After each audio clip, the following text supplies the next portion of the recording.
Hello, Petal. How are you doing today? I'm sorry it's a little bit late, because I was intending on getting this one set up and loaded by 7 p.m. GMT like I normally would, because it's the start of a new book and it's really exciting. But today was shamefully mayhem. I had a couple of deadlines I had to meet, which I met, but the day has run away with me. However, we need to get on with J.W. Wells & Co. Book 5, The Better Mousetrap. As ever, if you could be so kind as to leave a comment, let me know how you are. Maybe leave a like if you enjoy how I read this. Click the notifications bell because I will be reading the whole book and serialising it on my podcast. And any other bits that you can do, just ding ding, hit the button and all that sort of malargles. That'd be awesome. Anyway, I'll get my act together, stop the whiffling and get on with chapter 1. And yes, thank you very much for being here. Right, chapter 1. On a hot sunny day, a big blue road sign beside a busy dual carriageway. Cars swished past. It's in the nature of road signs that they're only ever glanced at. In the time it took, something like 100 people looked at the sign, but none of them for long enough to see the outline of a door forming in its lower left-hand corner. At first, it was just a vaguely suggested rectangle, traced by two-dimensional lines, as though someone had drawn them on with a black marker pen and a ruler. Then panels started to press their way through the waterproof cellulose coating, like mushrooms sprouting through compost. A round brass doorknob popped out and, after a moment, slowly began to turn. The lines around the door darkened. It swung open. A set of fold-away stairs, such as you'd expect on an old-fashioned carriage, flopped out, groped for a moment in mid-air, and found the grass. A man in a long, brown, slightly damp robe, belted at the waist with rope and hooded with a cowl, walked carefully down the steps. Tucked under his arm was a big thin square, hardboard possibly, or corrugated plastic, but wrapped in brown paper tied with string. At the foot of the sign, the robed man glanced at the watch on his wrist. He set the square thing down on the grass, knelt beside it, untied the knots, pulled off the brown paper, carefully folded it up, and slipped it into one of his billowing sleeves. He stood up, facing away from the road, and took from his other sleeve a small clipboard. He checked something, nodded to himself, looked at his watch again. He was counting seconds under his breath. Something snagged his attention, and he looked up at the doorway and the road sign. Standing on the top of the stairs, tail wagging, was a small brown and white dog. It shook itself and barked. The robed man muttered to himself and made a shooing gesture at the dog, which took no notice. Behind it, in the gap in nature between the door frame and the door, rain flicked the dog's backside. A few drops trickled down its leg onto the top step of the stairs, and vanished. The robed man checked his watch again, still counting, and when he reached a certain number, he turned round to face the carriageway and advanced 5 paces, until he was leaning up against the crash barrier. With a broad, friendly smile on his face, he lifted the hardboard square over his head. It was white, with 2 words written on it in big block capitals. Slow down. The driver of a red Peugeot, who'd just been about to pull out and overtake, caught sight of the board, frowned briefly, and checked his mirror again. The gap in the traffic he'd intended to pull out into had closed up. He clicked his tongue and braked slightly. The cowled man watched until the red Peugeot was out of sight, then shouldered his board and walked back to the foot of his folding stairs. The dog wagged its tail hopefully, but the man shook his head and climbed the steps. The door closed behind him and vanished. Because everything takes time, even time itself. There was a pause before nothing happened. This way, the manager whispered nervously. Mind your head. Because she was only 5 feet tall, she didn't bother to duck. Low ceilings and doorways are one of the few hazards of life that happen to other people and not to her. Could we get on, please? She said, loudly and briskly. I'm due in Fenchurch Street at 11. The manager didn't reply, but the back of his neck stiffened. Oh dear, she thought, the public. Still, it was possible that this was his first time, and one had to make allowances. The public had some very funny ideas about this sort of thing. They thought that if you crept along with your shoulders hunched and spoke in whispers, you'd be safe. Probably just as well. If the silly man had any idea of the danger he was in, he'd be halfway to Luton by now, and accelerating. To put him at his ease, she decided to ask questions.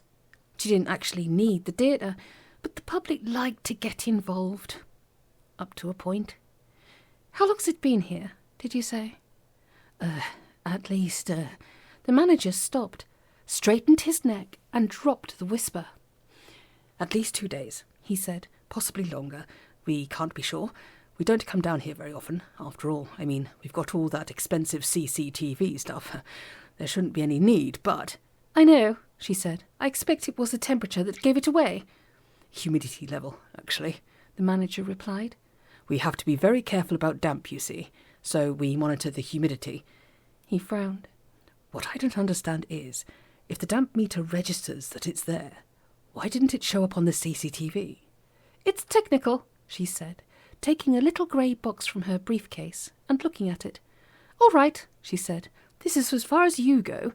I'll take it from here. He turned to look at her, and his face was pale grey. Are you sure? She knew better than to be offended. She was 28 years old, 5 feet nothing and slightly built. It was understandable.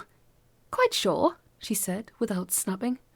There shouldn't be any bother, but if you could please keep your staff out of the lower ground floor until I give you the all clear. The manager was frowning.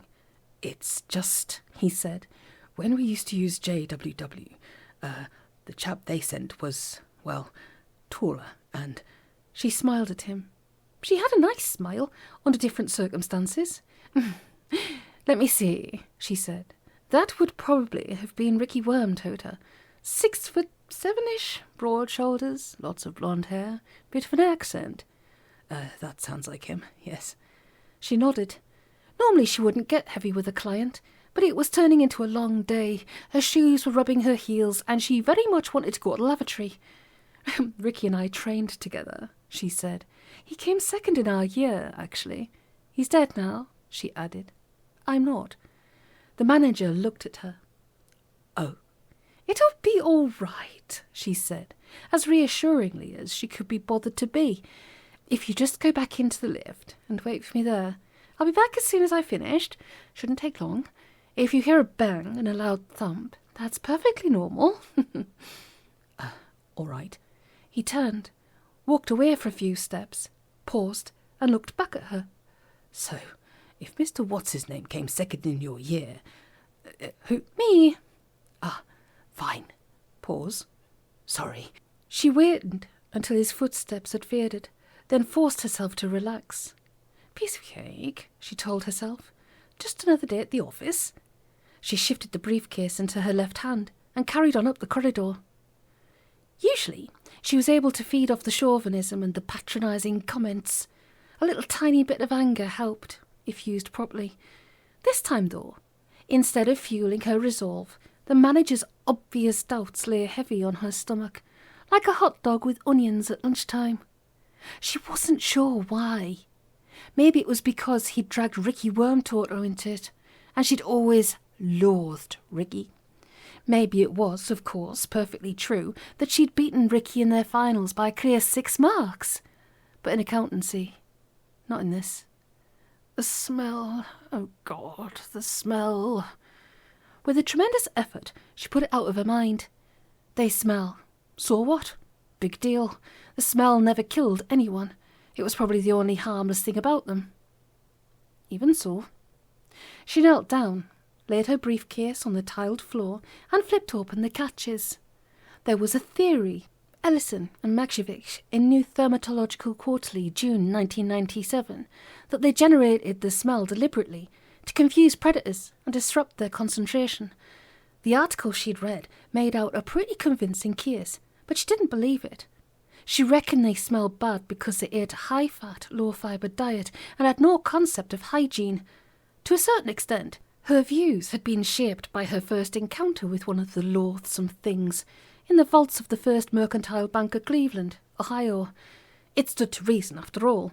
Any creature who ate Americans was bound, sooner or later, to suffer from chronic flatulence. She'd originally intended to use a 16mm, but a glance at the white incrustations on the tunnel walls and the evidence of her nose made her change her mind and go for the 18mm instead. This wasn't a cub or a pricket, it was a big old bull. She stuck the needle into the bottle of Slaymore, drew the plunger back smoothly, and pressed the base until a single amber drop dribbled from the needle's point.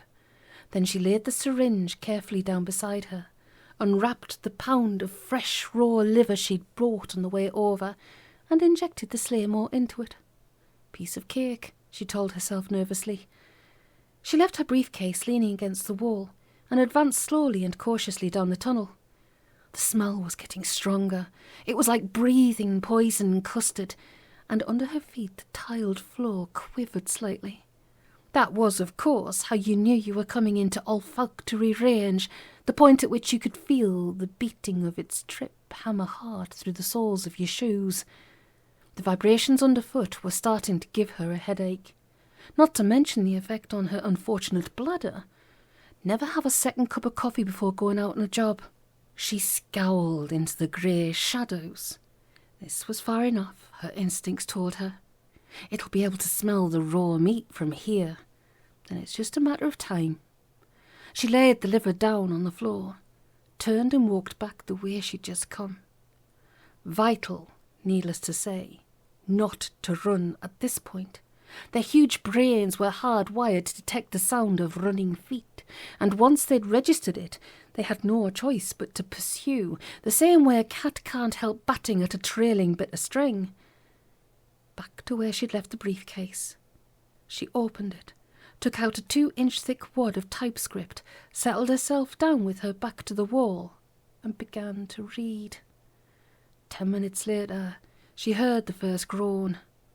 She didn't look up from her paperwork, but she allowed her top lip to twitch into a trace of a smile. From first groan to stone cold dead was always, invariably, 14 minutes. You could set your watch by it. You could regulate atomic clocks by it. Whatever the hell the Slaymore people put in the stuff, it was totally reliable. She folded a page over and carried on reading. Totally reliable is, of course, just an upbeat way of saying that it hadn't failed yet. Or at least nobody had lived to notify the manufacturers of an authenticated case of failure. It's hard to complain when you're a pile of fine white ash on the floor of a bank vault and in no position to draw comfort from the fact that the warranty you never lived to claim under in no way affects your statutory rights. Second groan, as the roof of the tunnel shook and flakes of dust and mortar drifted down and settled on the page in front of her. She looked at her watch. Bang on time. Good old Slaymore. Without realising she was doing it, she began to count under her breath. She also read the same paragraph 5 times without taking in a single word. It was perfectly natural to be a bit apprehensive at this point. After all, she was no more than 100 yards away from a fully grown bull dragon currently dying of acute indigestion. Everybody in the trade knew that once you'd heard the first groan, you were safe. The stuff was doing its job, eating its way through the dragon's intestines. The last thing on the wretched creature's mind at this point would be springing to its feet, spreading its wings and going out looking for a fight. That was what made dragon slaying such a doddle, though naturally you never let the client know that. The client, if he thought about it all, pictured you hacking away at the monster with a bloody great big sword, dodging plumes of blue fire and elephant tusk-sized teeth. Mental images like that helped reconcile him to the awesome magnitude of the bill. To the client, dragon slaying was heroism. To the trade, it was just pest control, and the difference between dragons, rats and silverfish was merely a question of scale. No pun intended. The third groan was a blast of burning hot air that ruffled her papers and left her face and hands feeling scorched and raw. Exactly on time. 6 minutes to go. She unwrapped a peppermint and ate it. The document she was reading was nothing special. still more definite guidelines on the eco-friendly disposal of triffid waste to comply with the latest EU directive. No more than 5,000 kilos to be incinerated per hectare. Separate disposal of the stings and venom sacs at designated triffid elimination depots sited at least 5 kilometres from the nearest inland waterway. A list of chemical reagents authorised for residue neutralisation. She clicked her tongue and sighed. Whoever drew up this garbage lived in a world of their own. Everybody knew that in the real world you got a JCB, dug a very deep pit, and that was that. According to the old-timers, you could grow the most humongous runner beans on the site of a triffid dump. Not being a gardener herself, she was prepared to take their word for it. 5 minutes. Ho hum. If the bards of old had told the truth about dragon slaying, that the worst part of it is the hanging about, waiting from drafty tunnels, there'd be a great deal less epic poetry and, quite probably, a lot more dragons. Of course, that wasn't the whole truth. It wasn't just hanging about waiting. It was hanging about waiting while being in mortal peril because one day a subspecies of dragons on whom even Slaymore has no effect will evolve, at which point expect to see the financial meltdown on the currency exchanges and gold going through the roof. That kind of boredom, as any soldier will tell you, is every bit as mind-numbing as, say, accountancy, but with the added mental toothache of cold, bowel-loosening terror lurking a millimetre or so under the surface of the subconscious. There was also the nagging thought that, 100 yards down the tunnel, a magnificent and highly intelligent animal was dying an extremely painful and protracted death. That was one aspect of the job she tried very hard not to think about, which was a bit like the old gag about not thinking of an elephant. She knew, of course, that Western capitalism simply couldn't function unless dragons were strictly controlled. Their instinct was to seek out large accumulations of wealth and sit on them, carbonising anybody who came within nose shot, which was why the firm she worked for had such an impressive client portfolio in the banking and art gallery sector. Even so, there was still a small, idealistic, whale-saving corner of her mind where she couldn't help thinking there had to be a better way. Dragon safari parks, maybe, or really long-term designated deposit accounts. But the closest anybody had ever come to making a go of it was the US military's secret trials at Fort Knox, and it had taken the legendary Kurt Lundqvist and 2,000 gallons of Slaymore XXX extra to sort that one out. No, it was really quite simple. When you looked at it sensibly, harsh commercial realities. Them or us. Time. She got up, knocking over her briefcase in doing so. The lid burst open, and a load of stuff spilled out of it onto the floor. She sighed and patiently shoveled it all back in, then tried to close the lid. Needless to say, it wouldn't shut. She shuffled the contents around a bit, took out a couple of Manticore-rated tranquilizers, and stored it away in her pocket, and tried again.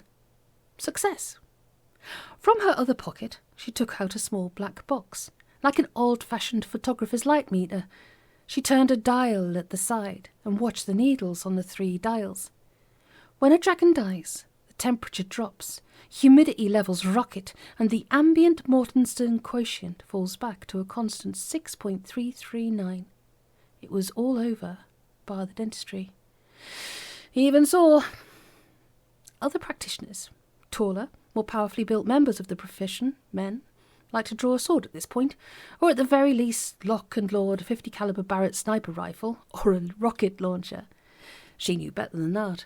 If the bloody thing was still alive, no amount of hardware would save her. There'd be a blinding white light, and the last thing she'd hear would be the hiss of her bodily fluids boiling inside her and a soft reptilian snigger. But the meter said that the dragon was dead, and if there was one thing you could rely on in the business, it was the Kawagachia XP770 EZ scan. Gripping the briefcase tightly in her left hand, she started to walk up the tunnel. According to the company's literature, the vaults of the city branch of the National Lombard Bank are the biggest in Europe. They're proud of the fact, the implication being that Natlom have got more money than anybody else and so need somewhere big to keep it all. She was used to all that sort of thing, of course, having seen and de-infested them all in her time, but nevertheless, the sheer scale of what she saw as she walked through the melted ruin of the massive steel door made her catch her breath. You could have built a cathedral in there, or a railway terminal. The roof was disturbingly high. its proportions emphasised by the shiny white tiles and brushed steel fittings, what was left of them. The dragon had been busy, ripping out what it couldn't be bothered to melt, dragons like space, and an absence of clutter behind which their enemies can hide. She felt something soft under her feet, but she paid it no attention. She was looking at the dragon. It was quite, unmistakably, dead, and in its last throes it had twisted itself up like a rubber band on a balsa-wood aeroplane, its head jammed tight under its left wing, its open jaws pointing at the roof, its claws frozen in the air in the last frantic scrabble. She deliberately froze her emotions and noted that it was indeed a full-grown adult male, somewhere between 300 and 500 years old. After 300 it's hard to tell precisely without careful examination of the claws and the ring of bone at the base of the horn. In any event, it was an old example of a species that improves exponentially with age. The teeth, she counted, then did the mental arithmetic. The teeth were traditionally the dragon slayer's perks, except, of course, that under the terms of her contract, they belonged to the firm, not to her. Annoying, since it'd be her job to gouge the bloody things out. At $12,000 a tooth, she sighed. One of these days, the banks were going to find out how much those things were worth, and then there'd be trouble. Green scales, she noticed. Who were they using as dragon knackers these days? Ibbotsons did a quick, efficient job, but their charges were vicious. K&J dragon removals were quite reasonable, but they were sloppy about details such as acid leakage and blood clean-up, which annoyed the clients. Understandable. No conscientious employer liked to see its staff dissolving from the feet up, or suddenly gifted with the ability to understand the language of birds. The last she'd heard, Hancocks had been using Harry Fry, who was the most appalling cowboy. Zauberwerk, UK, were rumoured to be doing all their disposables in-house. That made sense, given the high value of dragon salvage. There were enough scales on this one alone to insulate a whole fleet of space shuttles. Under her feet, something soft. Also something that wasn't there. She knelt down and picked up a handful of fine white ash. The something that wasn't there, she realised with a jolt that shook her whole body, was money.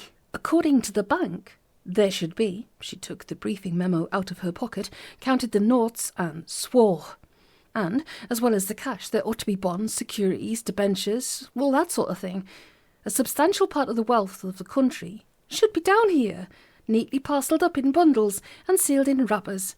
Instead, there was ash and a great deal of empty space. She looked at the dragon. For some reason which she couldn't begin to imagine, the dragon had incinerated all the money, every last note of it, which was crazy. The love of dragons for cash money was, according to all the best authorities, the fiercest, most passionate emotions in the whole world. They scooped it up, nested in it, played with it for hours like happy kittens, and as far as they were concerned, nice soft paper was even better than gold. A dragon would be as likely to eat its own young as to damage a banknote. With the side of her foot she traced a little furrow in the ash. Unthinkable, she thought, unless... She walked slowly across the floor until she was standing next to the vast contorted carcass. She studied the way the ash lay scooped and heaped into dunes around it. She put her head on one side and squinted a little. A bit like a sandcastle, or rather a ring of sand forts surrounding a citadel. Even in its last convulsive moments, as the Slaymore dissolved its guts and burnt away its heart and lungs, it had been trying to shield something with its enormous bulk. What, though? She could tell from the lie of the ash that it had done everything it could not to roll on one particular spot, but there was nothing there, just a fine layer of ash covering the white tiles. Something so valuable, maybe, that as far as the dragon was concerned, billions of dollars of worth of negotiable currency was just more clutter to be got rid of, along with the shelves and the cabinets and the surveillance hardware, in which case something truly beyond price. But there wasn't anything there, just ash and a floor. Not my problem, she thought. And then it occurred to her that as soon as she gave the all clear, the manager would come scuttling down the tunnel, expecting to see all that money, and wasn't he ever going to be disappointed? She winced.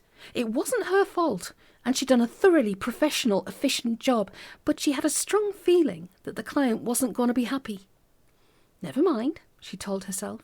Let's finish up and get out of here before the ash hits the fan. Serpentine dentistry is a miserable affair. She got the pliers out of her briefcase, pulled on her Teflon-impregnated gloves, and made a start. She had a plastic box to put the teeth in.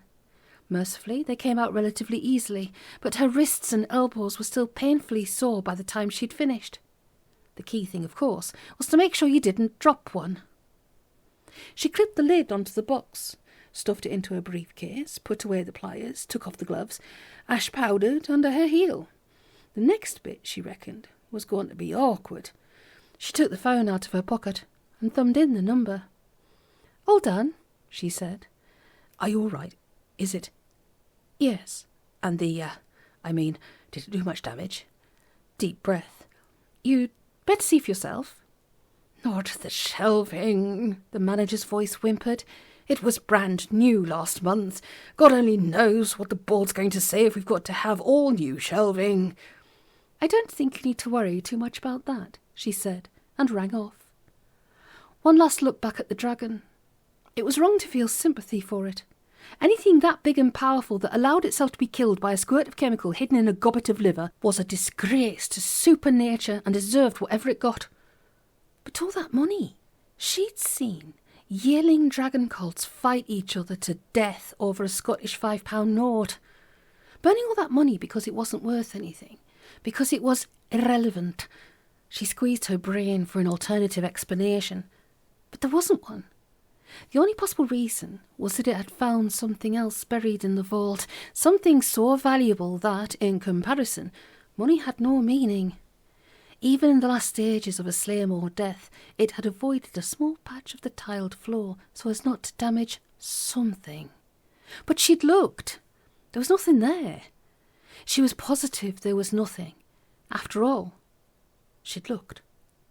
Clearly not carefully enough. Dropping a briefcase, she sprinted across the floor, kicking up a little spiral of ash as she ran. Scrambling over an uplifted scaly leg, she dropped to her knees and scrabbled. It had burned all the money, just as it had trashed the fittings and smelted the built-in fixtures. Dragons were like that, obsessive-compulsive. When they went broody, everything that wasn't treasure had to go. So if there was anything at all on that patch of desperately guarded floor, that'd be it, the something. A gemstone, perhaps. No, too bulky. All right then, a microchip. What about the legendary 9th generation Kawagachia sentient microprocessor prototype, which was believed to be locked away in a bank vault somewhere, waiting for the day when the global economy had grown enough to afford its existence? That'd be a hoard worthy of a really knowledgeable dragon, and it'd be small. Her fingernails trailed furrows in the ash. Some things are too small to see, but big enough to feel. In the distance, she could hear footsteps echoing in the tunnel. The manager was coming, and she really didn't want him to find her like this. It'd lead to all sorts of awkwardness. In despair, she made one more sweep with her left hand and touched something. A cardboard tube, just like the ones you find in the middle of the toilet roll. Oh, she thought. It didn't matter, she told herself. Whatever it was, supposing it even existed, it sure as hell wasn't hers. It occurred to her that her motive has been pure curiosity, because she urgently needed to know why the dragon had destroyed all that money. If she'd actually found it, this notional little thing of inestimable value, there was always a risk that she might have slipped it in her pocket without thinking, the way you do, and that would have been stealing. She stood up, pocketed the toilet roll core, brushed $5,000 worth of ash off her knees, and walked away. She met the manager halfway up the tunnel. He was carrying a torch and a big box file. "All yours," she said briskly. "We'll send over the clean-up squad around lunchtime." He was looking at her. "You're all right," he said. "You aren't even singed. How did—" She smiled at him, and she knew that, in spite of the hurricane of trouble and sorrow that was about to envelop him, it'd be that smile that haunted him as he lay awake in the early hours of the morning. "Piece of cake," she said. "We're professionals. This is what we do." "Yes, but you're all covered in—" "Sorry, must rush. Another appointment." She managed to keep from breaking into a run until she was out of the building. Nobody gets to see Mr. Sprague without an appointment. Nobody. Mr. Sprague sat behind his desk, reading. It was a beautiful desk, figured burr walnut, Louis something, with nothing on it to cover up the exquisite grain of the wood, apart from 3 green telephones and a framed photograph of a sad woman and a plump, scowling girl in jodhpurs. The document in his hands was a report on a horrendous multiple pile-up on the A779, which was going to cost the company something in the region of £12 million, assuming that liability could be established. Mr. Sprague frowned, opened up the top drawer of the desk and extracted a single Malteser from the bag. He'd been in insurance all his working life, and he knew that really it was just a series of bets. You bet people money that they wouldn't set fire to their homes, smash up their cars, fall off ladders, or die in their early 50s. Bets like that ought really to be safe as houses. Safer, Mr. Sprague thought. Sadly, safer. Since the market had vested interest in losing, surely. Apparently not. Every minute of every day of every week of every month of every year, some damn fool of a policyholder somehow contrived to win his bet, which meant that the company had to pay him, or, if he'd won the bet really conclusively, his heirs, sums of money which should have gone to the shareholders, or the company reserves, or wherever profits went when he'd finished with them. Mr. Sprague really didn't care about that. What concerned him was that there should be profits, huge profits, and bigger every year. It was the only way he had of keeping score, and he had a very competitive nature. He crunched the Malteser and sucked the honeycomb centre. According to the report, some complete idiot of a policyholder had won the jackpot by ramming his nasty little red Peugeot up the tailpipe of a lorry carrying, you'd have to laugh or you'd cry, 50,000 gallons of concentrated nitric acid. The lorry had swerved, hit a number of other cars, some of them expensive cars containing even more expensive people. Overturned, sprayed acid everywhere. Then other cars had hit other cars, which in turn hit the central reservation, blasted through it like a bullet through butter, and spread the general carnival atmosphere to the traffic on the northbound side of the road. 12 million quid. Gone with the wind. Wasn't fair. Mr. Sprague sighed. He was at heart a gambler. He knew and accepted the fact, but gamblers come in all different shapes and sizes. Some of them spend their days behind newspapers in bookmakers' shops and sleep under railway arches. Some of them wear fancy waistcoats with a derringer in the pocket. Not all gamblers are completely honest. Some of them even cheat. Mr. Sprague turned a page and whimpered. The odds against a V-Reg Astra leaving the road, cartwheeling 20 yards down the central reservation and completely flattening a brand new Mercedes had to be... As it happened, he was an outstanding mathematician and could calculate the odds to 3 decimal places, but he knew it only depressed him if he did. He sighed instead and ate another Malteser. There were days when Maltesers were the only thing that kept him going. He was so preoccupied with the report that he didn't see the lines appear on the blank wall opposite the door. First a single black line, where a door lintel would be, then 2 vertical lines running down at right angles to the first one, forming 3 sides of a rectangle. He looked up, frowned, then, as a carefully buried memory broke cover and scampered across his mind, he smiled. It was a rather special memory, since it related to something that hadn't actually happened yet. You got used to that sort of thing after 30 years in insurance. The outline became a door, with a round brass knob. It swung open, and a young man, dressed rather like a monk, stepped through it. "Hello, George," he said. Mr. Sprague was old-fashioned and didn't really hold with the first-name stuff, except when angled downwards from superior to inferior. It was insidious, he felt, so American that it was practically Japanese, and the thin end of a wedge whose back was a baseball cap with the company logo and compulsory early morning Tai Chi on the flipping roof. But he was prepared to make exceptions. "Hello, Frank," he replied cheerfully. The young man grinned at him. Mr. Sprague closed his eyes and moved his head just a little before looking down at the pages in his lap. They were blank. "Thanks," he said, with feeling. "No worries," the young man replied briskly. in a medium-strong New Zealand accent. You know me, anything for money, 10% as usual, right? Mr. Sprague's face went blank. 10% of what, Frank? The young man frowned, and when Mr. Sprague glanced down at the sheets of paper, they were covered in words again. He sighed.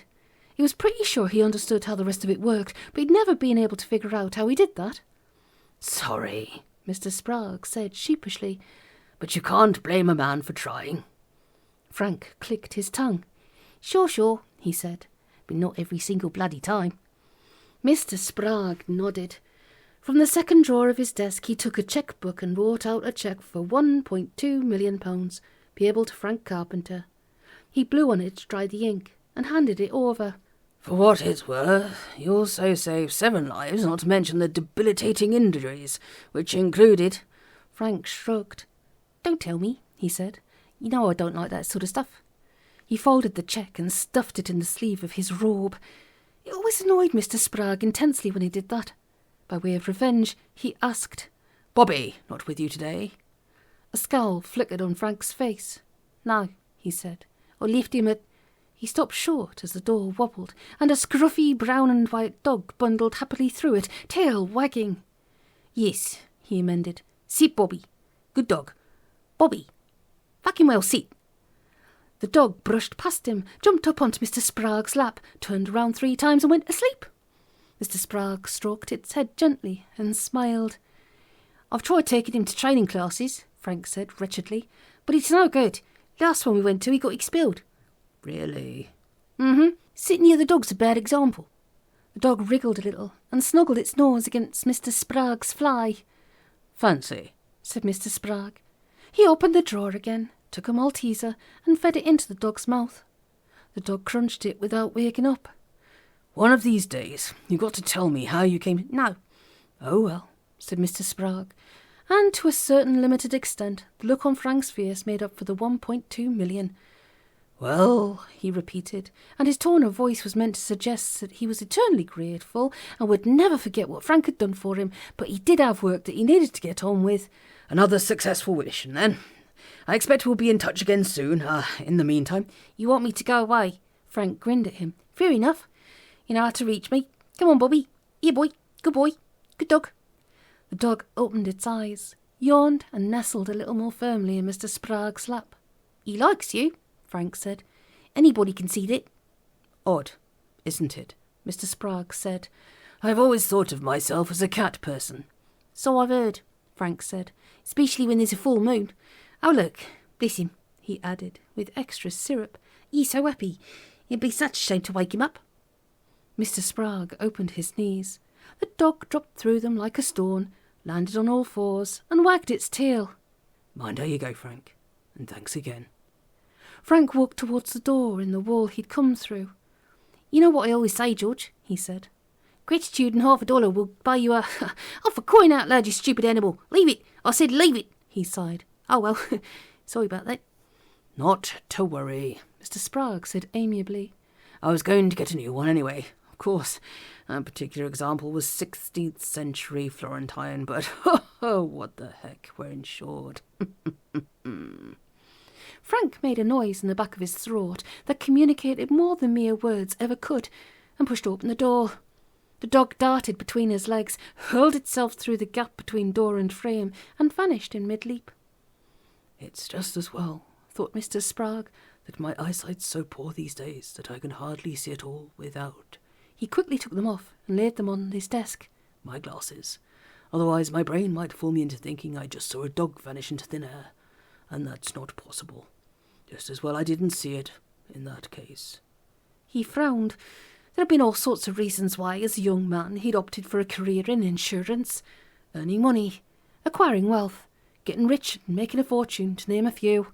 Expanding his metaphysical horizons and finding out the truth about how the world actually worked didn't feature anywhere on the list, which was unfortunate, seeing that since Frank had entered his life, his horizons hadn't been so much expanded as blown to pieces, and the truth was no longer safely out there where he could ignore it, but roaming around inside his living space, looking for him with its tongue lolling out. Nevertheless, it was Frank who made it possible for him to outperform his rivals and scramble to the top in the process, making him so wealthy that he genuinely no longer really cared about the money. Except as the one true way of keeping track of how he was doing, and that, of course, made everything worthwhile. All the strangeness, all the unwanted and intrusive insights. Frank, even the disappearing bloody dog. Besides, he liked dogs. Not as much as cats. Much, much more than people. He tried to concentrate on his work, but he was finding it difficult. Not unusual in the aftermath of one of Frank's visits. For instance, open in front of him was a thick wad of papers stapled together at the top right-hand corner, but all the pages were blank. He scowled at them. He knew that, before Frank arrived, there had been words on those sheets, bad words, nasty words, and that Frank had somehow contrived to send them away. As for what those words had been about, the last shreds of memory were stripping away like a dream upon waking, and in the time it would take to boil a kettle, every trace of them would be gone forever. Splendid. But he couldn't concentrate on anything else, because a part of his mind knew that by rights, the full force of his considerable intellect should still be focused on a problem that no longer existed, that had never existed in the first place. No wonder he got headaches. A bit like toothache in a tooth that had long since been pulled. A gentle knock at the door, the permanent one, not the temporary hole in the wall, which had vanished when his visitor left. In came Miss Denaway, with a thick wad of stapled-together paper. "The report on the Echo Show factory explosion," she said, putting it down in front of him, as though it was a plate of nasty greens that he'd have to eat before he got any pudding. "Oh, and Mr. Cartwright rang. He'd like to speak to you about it before he briefs the loss adjusters." Mr. Sprague winced.